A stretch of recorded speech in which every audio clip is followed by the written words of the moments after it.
You are listening to Alex Nanlohi Podcast, to know the Lord and to make Him known. Mari sebelum kita membaca merenungkan firman Tuhan, kita berdoa. Biarlah pujian ini menyatakan permohonan kami, berbicaralah ya Tuhan, karena kami anak-anak-Mu sedia mendengarnya. Waktu kami membuka firman-Mu, bukalah juga hati kami.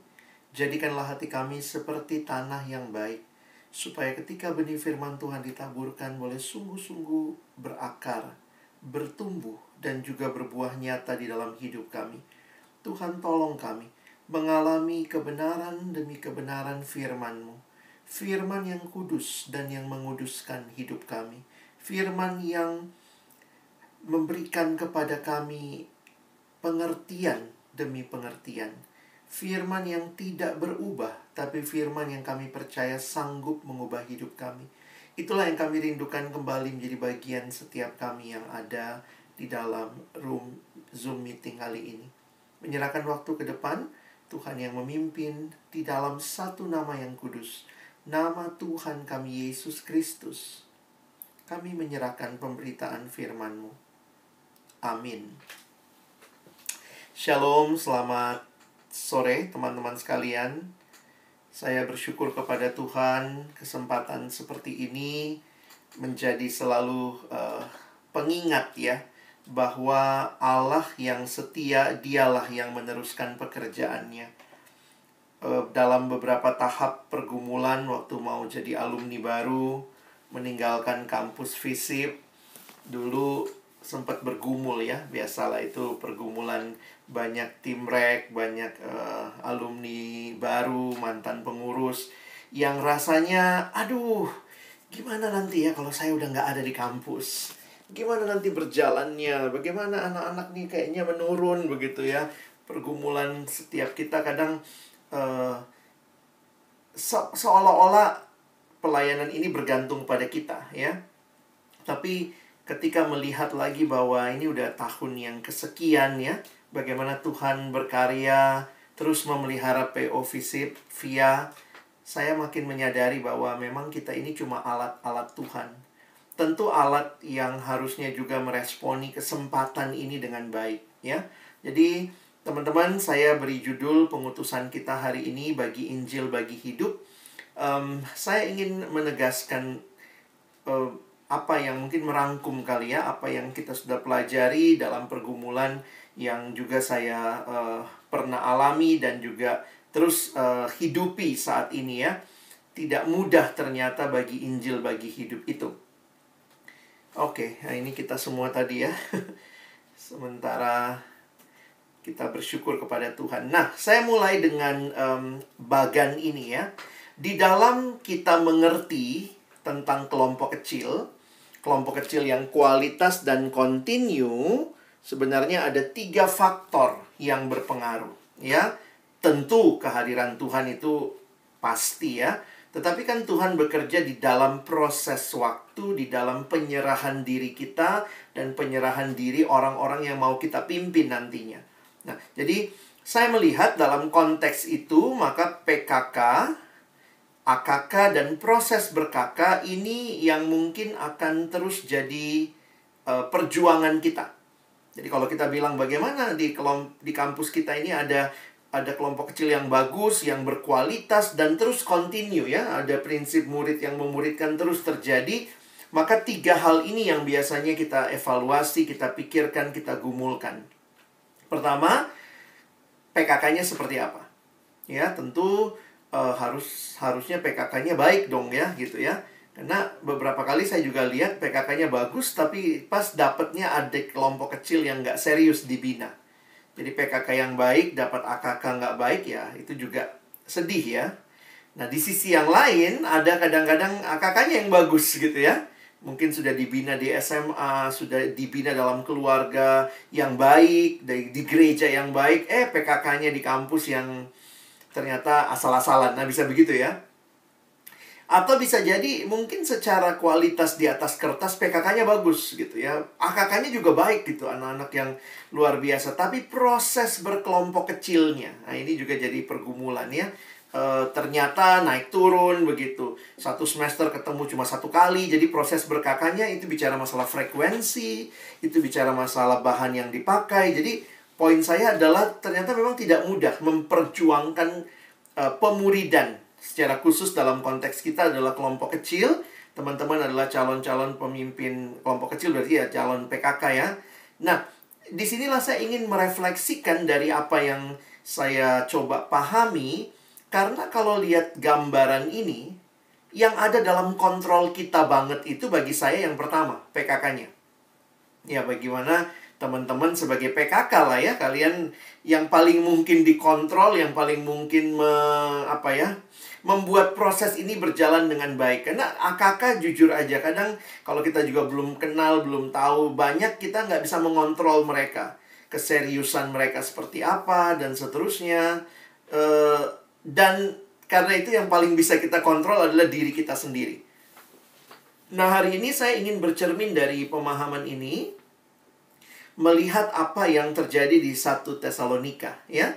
Kita akan baca 1 Tesalonika 1 dan 2, tapi praktisnya saya minta kita baca pasal yang kedua dulu ya. Kita baca pasal yang kedua, nanti saya akan masuk beberapa ayat ke pasal yang pertama. Nah, kita lihat dalam 1 Tesalonika 2 ayat 1 sampai 12. Kalau kalian punya Alkitab cetak silakan dibuka, tapi saya juga sudah tulis ayat-ayatnya. Tetap kalau bisa ada Alkitab cetak, karena nanti saya akan refer ke beberapa ayat yang tidak saya tulis di slide ya. Baik, saya bacakan buat kita. Kamu sendiri pun memang tahu, saudara-saudara, bahwa kedatangan kami di antaramu tidaklah sia-sia. Tetapi sungguh pun kami sebelumnya, seperti kamu tahu, telah dianiaya dan dihina di Filipi. Namun dengan pertolongan Allah kita, kami beroleh keberanian untuk memberitakan Injil Allah kepada kamu dalam perjuangan yang berat. Sebab nasihat kami tidak lahir dari kesesatan atau dari maksud yang tidak murni, dan juga tidak disertai tipu daya. Sebaliknya, karena Allah telah menganggap kami layak untuk mempercayakan Injil kepada kami. Karena itulah kami berbicara, bukan untuk menyukakan manusia, melainkan untuk menyukakan Allah yang menguji hati kita. Karena kami tidak pernah bermulut manis, hal itu kamu ketahui, dan tidak pernah mempunyai maksud loba yang tersembunyi. Allah adalah saksi. Juga tidak pernah kami mencari pujian dari manusia, baik dari kamu maupun dari orang-orang lain, sekalipun kami dapat berbuat demikian sebagai rasul-rasul Kristus. Tetapi kami berlaku ramah di antara kamu, sama seperti seorang ibu mengasuh dan merawati anaknya. Demikianlah kami dalam kasih sayang yang besar akan kamu, bukan saja rela membagi Injil Allah dengan kamu, tetapi juga hidup kami sendiri dengan kamu, karena kamu telah kami kasihi. Sebab kamu masih ingat, saudara-saudara, akan usaha dan jerih lelah kami, sementara kami bekerja siang malam, supaya jangan menjadi beban bagi siapapun juga di antara kamu. Kami memberitakan Injil Allah kepada kamu. Kamu adalah saksi, demikian juga Allah, betapa saleh, adil, dan tak bercacatnya kami berlaku di antara kamu yang percaya. Kamu tahu betapa kami seperti bapa terhadap anak-anaknya, telah menasihati kamu dan menguatkan hatimu seorang demi seorang, dan meminta dengan sangat supaya kamu hidup sesuai dengan kehendak Allah yang memanggil kamu ke dalam kerajaannya dan kemuliaannya. Nah, teman-teman yang dikasihi Tuhan, ada hal yang menarik kalau kita memperhatikan dari konteks apa yang kita baca ya. Ini bicara tentang Paulus yang melayani di Tesalonika. Nah, teman-teman, tentunya kalau kita bisa melihat sedikit gambaran mapnya atau petanya, kalian bisa lihat di daerah Makedonia itu salah satu kotanya adalah Tesalonika ya. Jadi kalian bisa lihat ada Tesalonika di sini gitu ya. Nih kursor saya, kalian bisa lihat. Ini Tesalonika ada di sini. Jadi di daerah Makedonia. Jadi ini kalau lihat hurufnya besar semua itu tulisan Makedonia itu berarti provinsinya. Nah, di dalam Makedonia itu ada kota Tesalonika, ada kota Filipi ya. Lalu ada kota Berea. Lalu kita bisa lihat di bagian bawah ada Akhaya. Ini provinsi Akhaya, kotanya misalnya Athena, Korintus, ya, Kenkrea, begitu. Nah, kenapa ini jadi penting buat kita perhatikan? Karena bagi saya kalau kita lihat lebih zoom in lagi begitu ya, ini pelayanan Paulus di Tesalonika nampaknya cukup berkesan begitu ya. Kalau teman-teman nanti perhatikan di dalam apa yang Paulus sampaikan kepada jemaat, kita coba lihat sebentar ya, di dalam 1 Tesalonika pasal yang pertama. Coba perhatikan 1 Tesalonika pasal yang pertama. Teman-teman coba lihat di dalam ayat yang ketiga, ayat yang kedua dan ayat yang ketiga ya. 1 Tesalonika 1 ayat 2 dan ayat yang ketiga. Saya bisa minta tolong satu orang bacakan buat kita, mungkin Stephen dulu ya. Stephen bisa? Bisa. 1 Tesalonika 1 ya. 2 dan 3. Ya, memang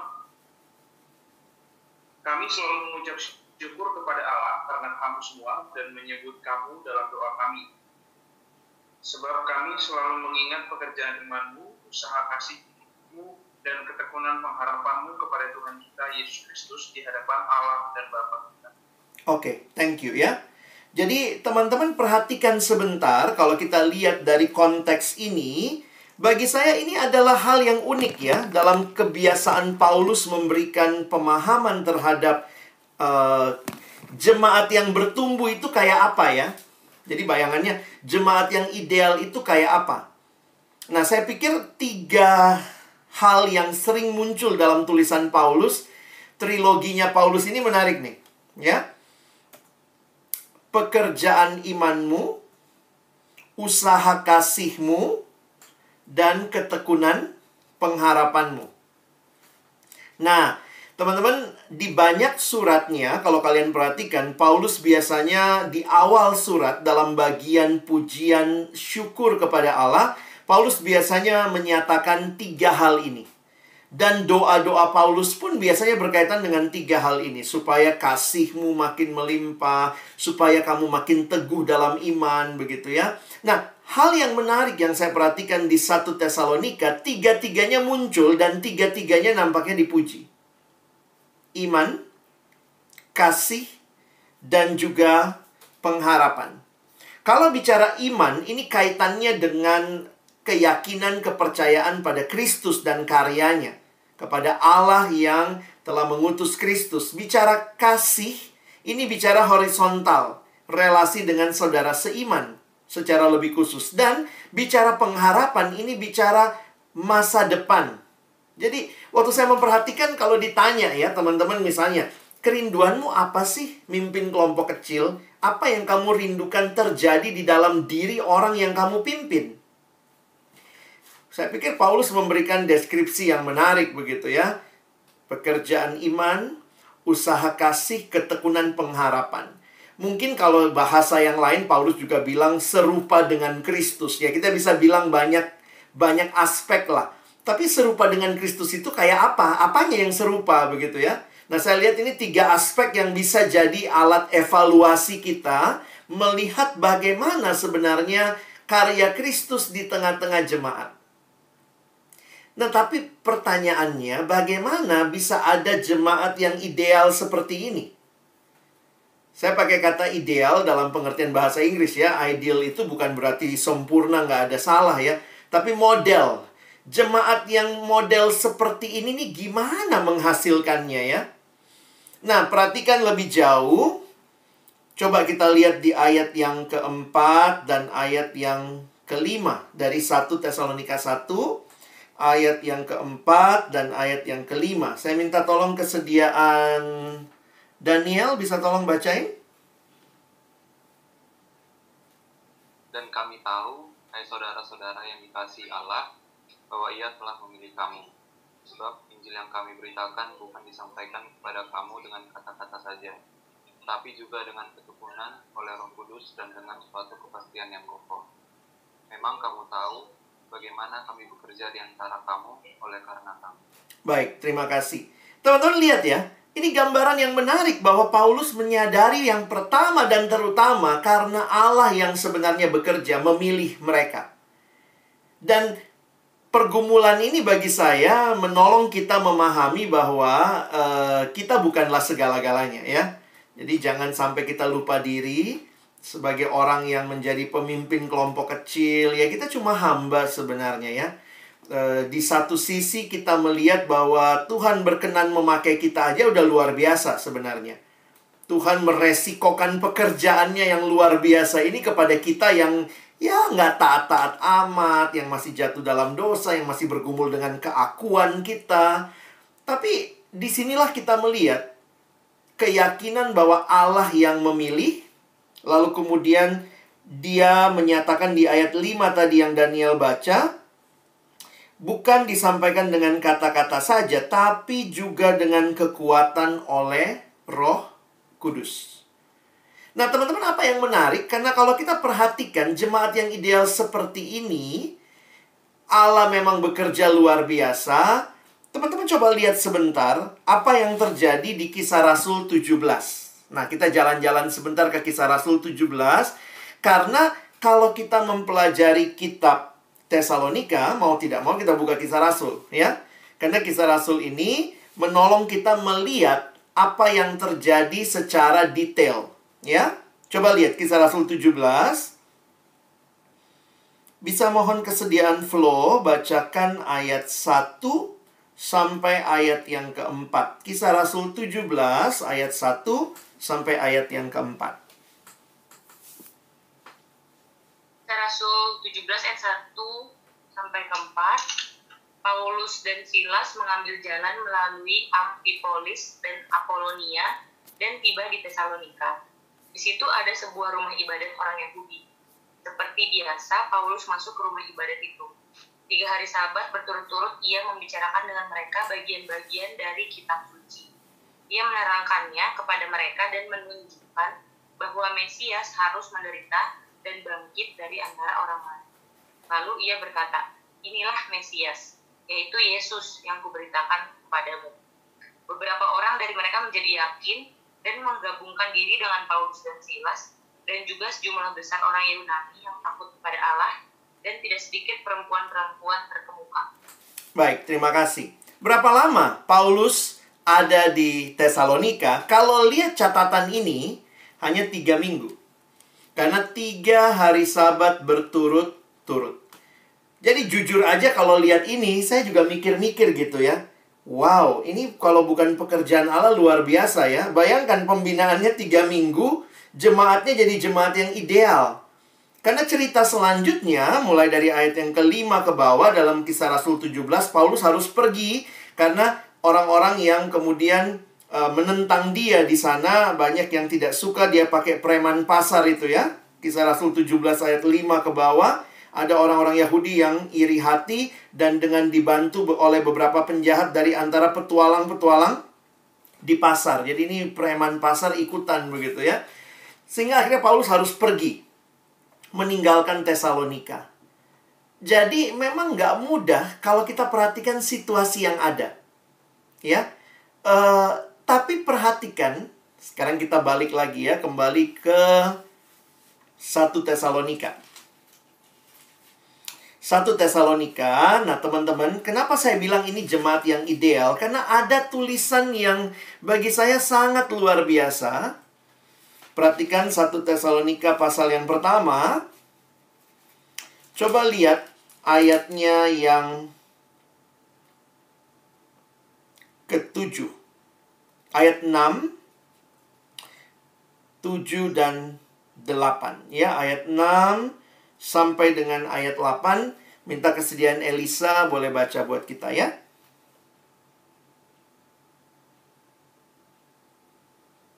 Dan kamu telah menjadi penurut dan penurut Tuhan dalam penindasan yang berat. Kamu telah menerima firman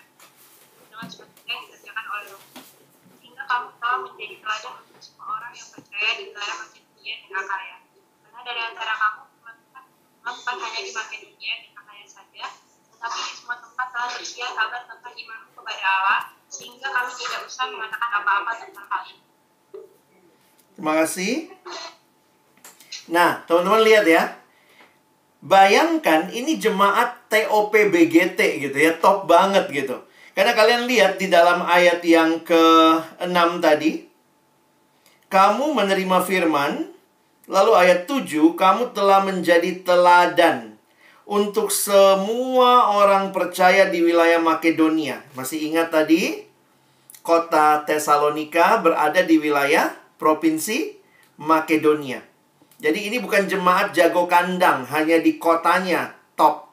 Tapi bahkan di seluruh Makedonia, itu rekomendasi yang Paulus bilang, bahkan bukan hanya di Makedonia, sampai ke provinsi tetangga. Provinsi apa? Akhaya. Yang mana ada kota Korintus, ada kota Athena, dan bukan cuma itu. Bagi saya ini Paulus pasti nggak sedang exaggerating ya. Perhatikan ayat 8. Karena dari antara kamu, firman Tuhan bergema bukan hanya di Makedonia dan Akhaya saja, tetapi di semua tempat telah tersiar kabar tentang imanmu kepada Allah. Di semua tempat loh, sedunia. Kita rekonstruksi lagi ya. Bayangkan, jemaat dilayani 3 minggu, kok bisa luar biasa teladannya dalam iman, dalam kasih, dalam pengharapan. Pengen juga kita kayak begitu ya. Jadi saya harus katakan yang pertama dan terutama yang ditunjukkan dalam ayat-ayat ini, jelas itu pekerjaan Allah. Jelas banget itu pekerjaan Allah. Ini bukan semata-mata pekerjaan manusia. Itu pasti pekerjaan Allah. Tapi ya, wilayahnya Allah, ya udah itu memang pekerjaannya Allah. Tetapi kadang-kadang kita jadi lupa bahwa ternyata Tuhan juga bekerja di dalam sejarah, di dalam pelayanan pakai manusia. Nah, jadi sekarang saya mau angkat sisi itunya. Jangan lupakan Allah, tapi perhatikan juga sisi manusianya, sisi pelayannya. Seperti refleksi kita di awal. PKK-nya juga yang ada dalam kontrol kita, karena itu diri kita, harus benar-benar meresponi anugerah Allah itu dengan baik. Nah, perhatikan lagi ayat yang kelima. Kadang-kadang kalau baca ayat yang kelima, kita jadi berat sebelah. Ayat 5 mengatakan, sebab Injil yang kami beritakan bukan disampaikan kepada kamu dengan kata-kata saja, tapi juga dengan kekuatan Roh Kudus. Kadang-kadang kita hanya fokus, ini Roh Kudus bekerja, maka memang luar biasa terjadi. Tapi jangan lupa loh, Paulus harus menyusun kata-kata. Itu kan dia bilang ya. Jadi walaupun dia bilang, Injil yang kami beritakan bukan disampaikan kepada kamu dengan kata-kata saja, tapi kan tetap harus ada kata-kata yang disusun. Nah, jadi di sini saya pikir, Paulus sadar betul bagian Allah, tapi ada bagian dia. Perhatikan ayat yang ke-6. Dan kamu telah menjadi penurut kami dan penurut Tuhan. Be the imitators of us. Jadi penurut kami. Jadi teman-teman, waktu saya memperhatikan hal ini, saya melihat di dalam pelayanan yang ideal, menghasilkan jemaat yang ideal, maka kita perlu melihat satu sisi, kuasa Allah. Tapi di sisi lain, lihatlah juga bagaimana meresponi kuasa Allah itu khususnya bagi pelayan-pelayan Tuhan. Karena itu saya mau masuk lebih jauh, mengajak kita melihat ya. Makanya Abang bilang ini seperti merangkum lah ya apa yang kalian pelajari dalam pembinaan CPKK ini. Bagaimana sikap kita? Saya memberikan judulnya lebih kepada bagi Injil, bagi hidup. Poin saya sebenarnya karakter apa yang perlu kita bangun di dalam kita bisa melayani dengan baik, meresponi kuasa Allah, kuasa Roh Kudus yang benar-benar luar biasa itu ya. Nah, kita akan lihat 1 Tesalonika 2-nya. Saya bagi 3 ya. Kita akan bicara VMS. Kita akan lihat ayat 1-2. Kita akan lihat visi. Yang kedua kita lihat ayat 3-6. Kita akan bicara motivasi. Dan kita akan melihat ayat yang ke-7-12 secara umum. Kita akan melihat strategi. Poinnya adalah bagaimana meresponi anugerah Allah, karakter apa yang perlu kita bangun. Nah, saya ingin mengajak kita perhatikan 3 hal ini, ya. Kita lihat yang pertama, visi, ayat 1 dan ayat yang kedua. Teman-teman, perhatikan sebentar di ayat 1 dan ayat yang kedua. Alex ingin kita lihat yang saya buat dalam warna merah di situ. Perhatikan bagaimana Paulus berbicara kepada jemaat. Kamu sendiri pun memang tahu, saudara-saudara, bahwa kedatangan kami di antaramu tidaklah sia-sia. Teman-teman, kalau lihat ceritanya, kadang-kadang kita pikir, ya bener nggak sia-sia nggak sih? Cuman 3 minggu gitu ya. Waktu Paulus menyaksikan apa yang dia lakukan, dia bisa bilang begini nih, tidaklah sia-sia. Dari Filipi tadinya, makanya dia bilang di ayat 2, sungguh pun kami sebelumnya seperti kamu tahu telah dianiaya dan dihina di Filipi. Saya harus ingatkan kepada kita, seringkali kita saat ini terjebak di dalam pelayanan-pelayanan yang besar, kelihatan besar. Apalagi kita suka numpang ngetop. Ketika pelayanannya kelihatan besar, kitanya pun rasanya kelihatan jadi besar. Tapi kalau lihat pelayanan Paulus, apa sih yang menggerakkan dia? Nah, disinilah saya melihat yang indah. Saya pakai istilah kita hari ini ya. Yang menggerakkan Paulus bagi abang adalah visi. Kalau kita lihat pelayanan hanya berdasarkan hasil, saya pikir Paulus orang yang pelayanannya itu sangat tidak terlalu indah lah rekornya. Pelayanan di Filipi, masuk penjara, ya. Dan perhatikan apa yang terjadi di penjara Filipi, ya. Coba kita buka Kisah Rasul 16. Jadi sebelum Kisah Rasul 17, ada cerita Kisah Rasul 16. Coba teman-teman perhatikan ayat 22. Kisah Rasul 16 ayat 22, saya bacain. Juga orang banyak bangkit menentang mereka. Jadi bayangkan, tiap kali pelayanan ada yang bangkit menentang. Lalu pembesar-pembesar kota itu menyuruh mengoyakkan pakaian dari tubuh mereka dan mendera mereka. Ayat ini singkat sekali, ditulis mendera mereka. Tapi sebenarnya apa sih mendera itu? Pada konteks zaman itu dipukul. Dan mendera itu ada yang bahkan mengatakan itu mirip seperti yang Yesus alami, itu flogging. Bahwa dipukul begitu rupa dengan cambuk Romawi yang tajam begitu. Dan orang biasanya itu udah setengah mati itu ya, mengalami itu. Kita nggak tahu persis seperti apa, tapi yang namanya didera, mau model apapun itu, dipukulin pasti lebam-lebam. Ya. Jadi saya membayangkan, ini loh yang Paulus alami. Jadi ayat 23. Setelah mereka berkali-kali didera, bukan cuma sekali, mereka dilemparkan ke dalam penjara. Kepala penjara diperintahkan untuk menjaga mereka dengan sungguh-sungguh. Perhatikan ini ya, ini VVIP, very very important prisoner. Dari mana buktinya? Ayat 24. Sesuai dengan perintah itu, kepala penjara memasukkan mereka ke ruang penjara yang paling tengah. Jadi ini VVIP ya, ditaruh di paling tengah, terus dibelenggu lagi. Dan membelenggu kaki mereka dalam pasungan yang kuat. Jadi nggak mungkin lah lolos. Lalu kemudian, tetapi kira-kira tengah malam Paulus dan Silas berdoa dan menyanyikan puji-pujian kepada Allah. Dan orang-orang hukuman lain mendengarkan mereka. Jadi ini bukan nyanyi dalam hati ya. Nyanyinya bersuara, makanya yang lain dengar. Saya kalau ketemu Paulus juga pengen nanya dulu, nyanyi lagu apa sih di Filipi gitu ya. Nyanyi lagu apa tuh yang bikin gempa bumi ya. Lihat ayat berikutnya.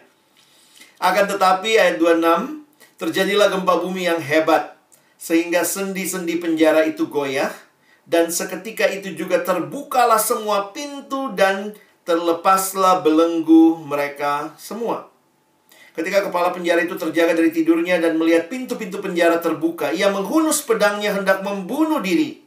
Karena ia menyangka bahwa orang-orang hukuman itu telah melarikan diri. Perhatikan 28. Tapi Paulus berseru dengan suara nyaring, katanya, "Jangan celakakan dirimu, sebab kami semuanya masih ada di sini." Kepala penjara itu menyuruh membawa suluh, lalu berlari masuk dan dengan gemetar tersungkurlah ia di depan Paulus dan Silas. 30.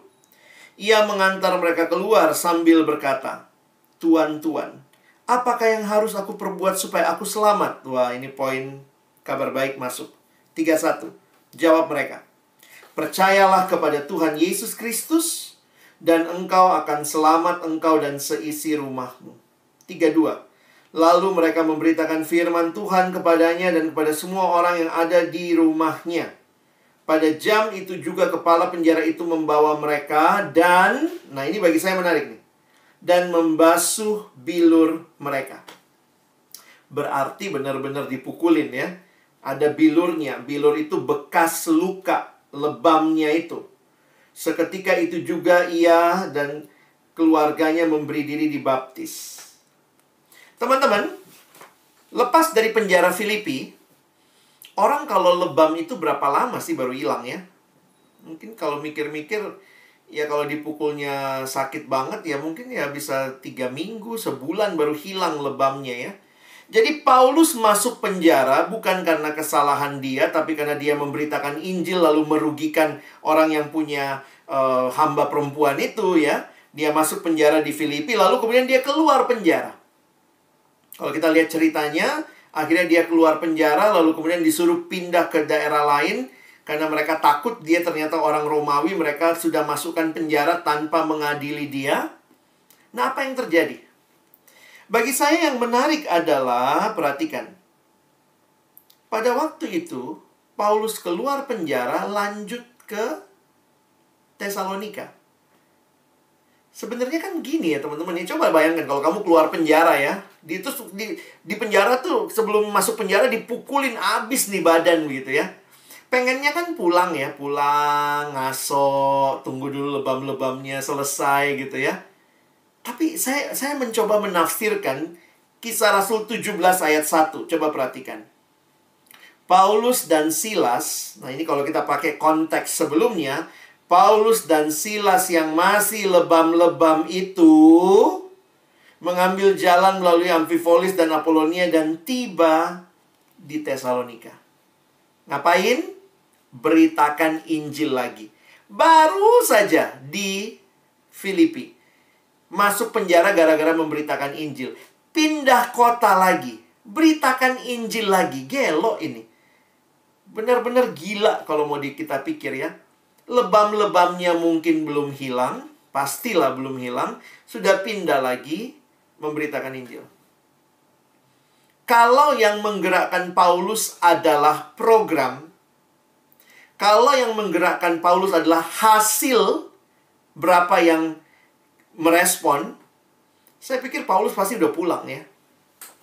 Tapi inilah orang yang digerakkan oleh visi.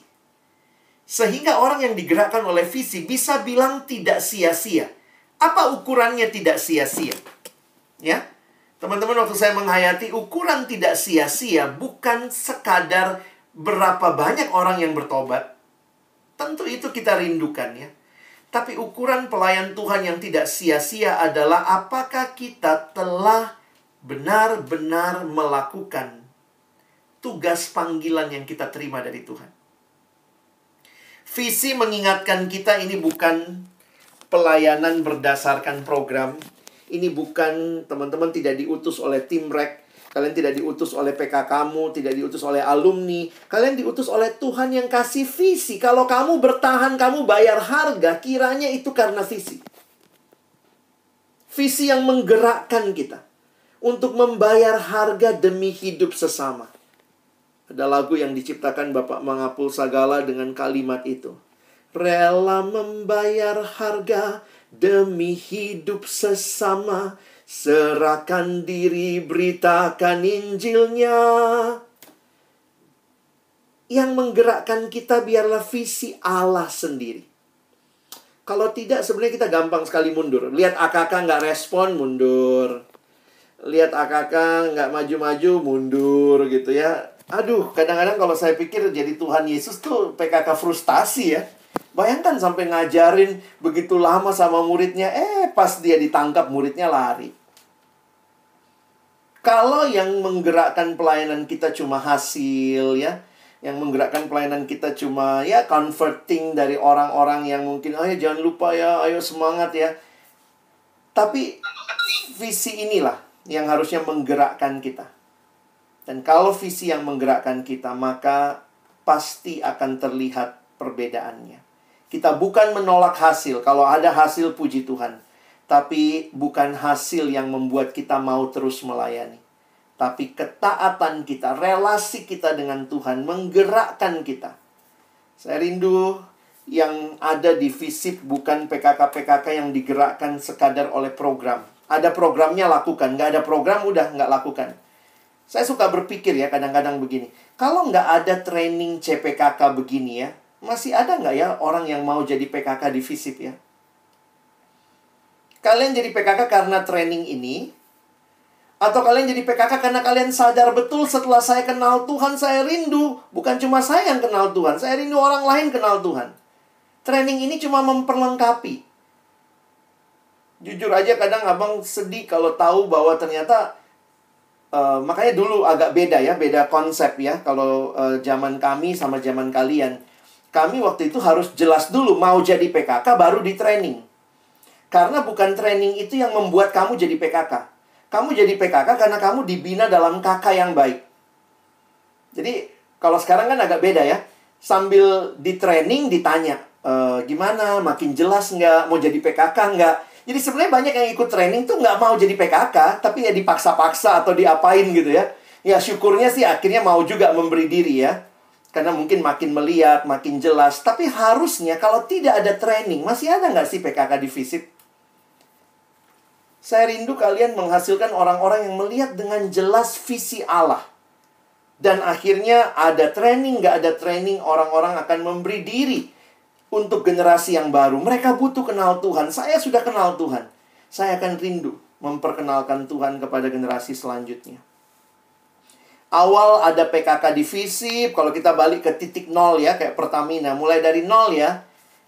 Kapan ya ada PKK di FISIP ya? Karena ada training? Enggak sih. Ketika ada alumni-alumni yang dibina, lalu mereka dibina dalam kelompok kecil, mereka pulang ke FISIP merindukan, aku udah nikmatin, aku pingin temanku nikmatin. Enggak ada training waktu itu. Awal-awal kalau dengar cerita tahun 79, tahun 78, mulai dari Rawamangun, lalu beberapa orang ikut kelompok kecil dengan Bang Mangapul Sagala, dibina. Mereka pulang menjadi PKK karena kerinduan. Bukan karena ada training gitu ya. Jadi sekali lagi jangan membuat training ini menggantikan visi Allah yang harusnya kamu nikmati. Karena kamu telah mengalami Allah dan dibina dan dibangun di dalam Tuhan selama ini. Paulus jelas sekali yang menggerakkan dia bukan sekadar program. Karena nggak ada program juga waktu itu ya. Kalau kalian lihat Kisah Rasul 16, itu programnya Allah. Relasi Paulus dengan Tuhan. Akhirnya dia mendapatkan penglihatan mereka harus pergi ke Makedonia. Dan ternyata di sana Tuhan sudah sediakan orang-orang yang akan percaya. Mari jadi orang-orang yang diutus mengerjakan visinya Allah. Yang kedua, motivasi. Wow, kalau udah bicara motivasi panjang lagi ya. Tapi secara singkat, kalian lihat ayat 3 sampai dengan ayat yang ke-6. Apa motivasi? Teman-teman, ini tricky banget ya. Karena kita gampang sekali memuji-muji diri. Atau di sisi lain, kalau kita nggak muji-muji diri, gampang sekali jadi minder. Ya. Tapi waktu kalian perhatikan Paulus bicara kepada jemaat. Surat 1 Tesalonika ini dia tuliskan. Bagi saya Tesalonika ini seperti surat nostalgia ya. Makanya dia bilang, kami nasihatnya tidak lahir dari kesesatan. Atau dari maksud yang tidak murni. Dan juga tidak disertai tipu daya. Berani loh ngomong begini. Sebaliknya karena Allah telah menganggap kami layak untuk mempercayakan Injil kepada kami, karena itulah kami berbicara. Bukan untuk menyukakan manusia, melainkan untuk menyukakan Allah yang menguji hati kita. Dia ngomong Allah yang menguji hati kita. Bagi saya ini lebih luar biasa lagi dia ngomong begini ya. Karena kami tidak pernah bermulut manis, hal itu kamu ketahui. Wih, kalau udah berani ngomong di depan orang gitu ya. Lu kan tahu motivasi gua ya. Aku nggak pernah kan mulut manis. Kamu tahu itu kan? Dan tidak pernah mempunyai maksud loba yang tersembunyi. Berikutnya harusnya saya bold juga. Allah adalah saksi. Wih, bagi saya ini luar biasa teman-teman. Kadang kita bisa ngomong yang orang tahu. Kamu tahu kan? Saya tidak punya motivasi yang buruk. Tapi kalaupun orang tidak tahu, mungkin nggak motivasi kita tidak murni? Oh, mungkin sekali. Nah, Paulus bisa ngomong begini. Kamu tahu. Tetapi kalaupun kamu bilang, saya tidak tahu, kamu tidak tahu, Allah adalah saksi yang menguji hati. Tidak pernah cari pujian manusia, baik dari kamu maupun orang-orang lain, sekalipun kami dapat berbuat demikian sebagai Rasul Kristus. Jaga motivasi kita. Sebenarnya yang paling menjadi supporter utama diri kita adalah diri kita sendiri. Kita itu memang punya kebiasaan sombong ya. Itulah tabiat manusia jatuh dalam dosa. Mau jadi Allah bahkan. Dalam pelayanan seringkali terselip tuh motivasi itu. Pengennya dipuji orang. Ya. Lihat dong gua. Ayo dong. Masa sih nggak lihat MC gua bagus banget tadi? Masa sih gitu ya. Kita bisa begitu rupa. Lihat dong kelompok kecilku kan lebih bagus dari kelompok kecil dia. Lihat anak-anakku nih hebat banget semua. Kita bisa begitu rupa dengan kerendahan hati gaya papan loncat. Sok merendah supaya makin tinggi naiknya. Dan saya melihat ini yang Paulus sampaikan. Bukan hanya di hadapan manusia dia berani bilang, kamu tahu motivasiku. Tapi kalaupun kamu tidak tahu, di dalam hatiku yang terdalam, Allah adalah saksi. Murnikan motivasi terus-menerus. Tentu banyak kali kita jatuh, gagal, murnikan lagi. Ya, supaya teman-teman jadi PKK-PKK yang benar-benar melayani dengan tulus. Kadang respon AKK tuh nggak seperti yang kita bayangkan ya. Kita udah kasih semuanya buat dia seenaknya banget gitu ya.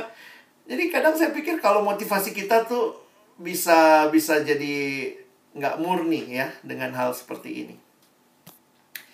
Yang terakhir, visi, motivasi, dan sekarang kita lihat tentang strategi. Nah, apa yang menarik dari strategi ini? Saya melihat visi dari Allah, motivasi yang murni yang Paulus miliki, tetapi juga dia bicara strategi. Strategi yang dia bicarakan, saya garis bawahi aja langsung ayat 7. Seorang ibu mengasuh dan merawati anaknya. Seumur-umur tuh Paulus kan nggak pernah jadi cewek ya. Paulus kan laki ya. Tapi dia pakai gambaran-gambaran ibu ya. Dan bagi saya ini gambaran yang menarik. Di Galatia bahkan Paulus bilangnya apa? Paulus bilang di Galatia seperti orang yang sakit melahirkan. Seperti perempuan yang sakit melahirkan. Untuk jemaat. Jadi dia bisa ngomong ya perempuan yang sakit melahirkan memang Paulus pernah melahirkan. Tapi gambaran itu memang gambaran perjuangan hidup dan mati begitu ya. Jadi itu gambaran yang Paulus pakai. Lalu kemudian nanti kalian lihat lagi di ayat yang ke-11 dia pakai gambaran bapak. Kalau tadi gambarannya ibu lebih banyak kelembutan. Bahkan juga sebenarnya ada kalimat ya. Coba lihat itu di dalam ayat yang ke-8, bukan saja rela membagi Injil Allah dengan kamu, tetapi hidup kami sendiri dengan kamu. Karena kamu telah kami kasihi. Lalu gambaran ayah adalah gambaran yang memberi teladan, nasihat, menguatkan hati seorang demi seorang. Makanya saya kadang-kadang bawa ayat ini buat kelompok kecil. Karena bagi saya ini Paulus lagi bicara seorang demi seorang. Nampaknya yang dia sharingkan adalah pengalamannya menggembalakan jemaat seorang demi seorang. 3 minggu. Apa yang Paulus lakukan ya? Hasil penggalian arkeologis kota Tesalonika menunjukkan pada waktu itu banyak ruko, rumah toko. Jadi di bawahnya orang bisa buka usaha, di atasnya dia tinggal. Kalau lihat catatan ini, mungkin sekali Paulus tinggal di ruko. Makanya dia bilang, kami tidak jadi beban bagi siapapun. Paulus mungkin melakukan pekerjaannya sebagai orang yang biasa bikin tenda. Tapi kemudian dia juga buka rumahnya mungkin buat jemaat sehingga dia bisa lakukan ini. Menguatkan hatimu seorang demi seorang. 3 minggu yang luar biasa. Seorang pelayan yang punya visi dari Allah. Motivasi yang murni dan strategi yang jelas. Paulus bukan cuma pembicara hebat. Pasti dia juga bagus membicarakan firman Tuhan. Tapi saya melihat Paulus orang yang punya perhatian pribadi ke pribadi.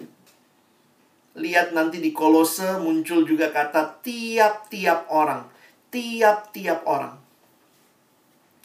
Teman-teman, kadang kita bicara PKK, gambaran yang paling sering muncul itu gambaran gembala dan domba.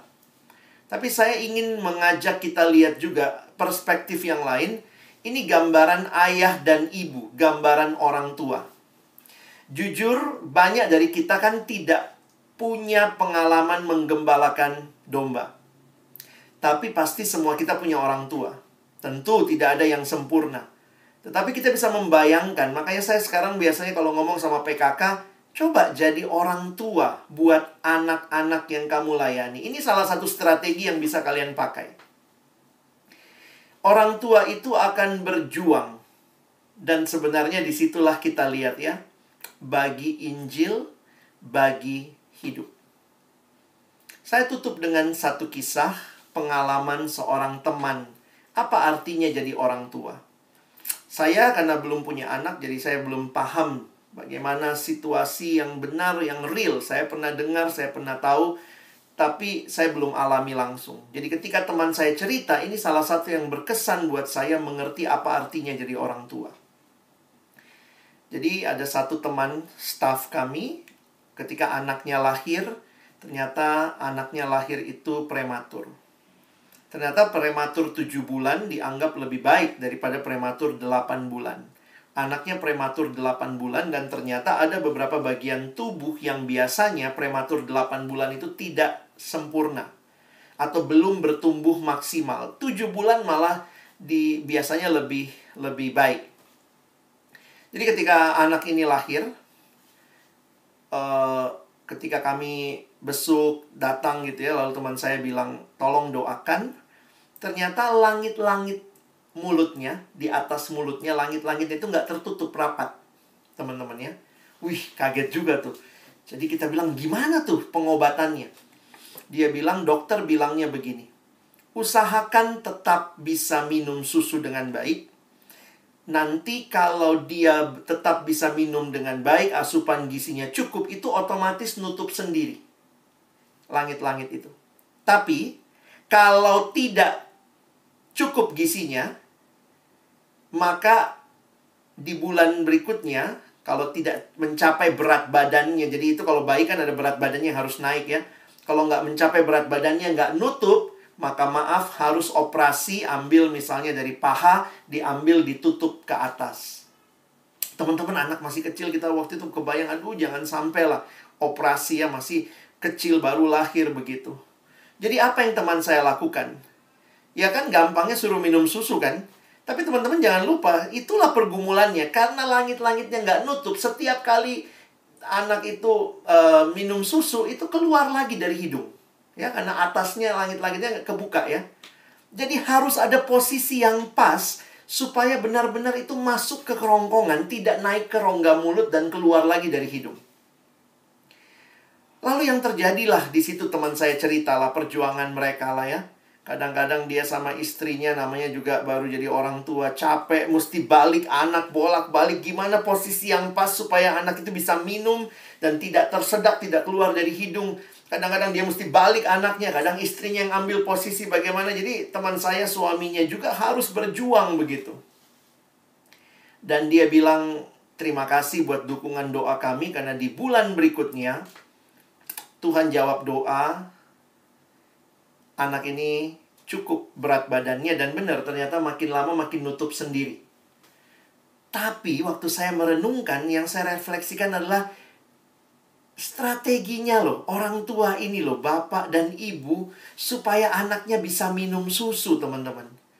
Wow, saya lihat di situ itu perjuangan dia buat sedemikian rupa supaya anak ini bisa bertumbuh. Dan saya jadi mikir gitu ya, gambaran ini real.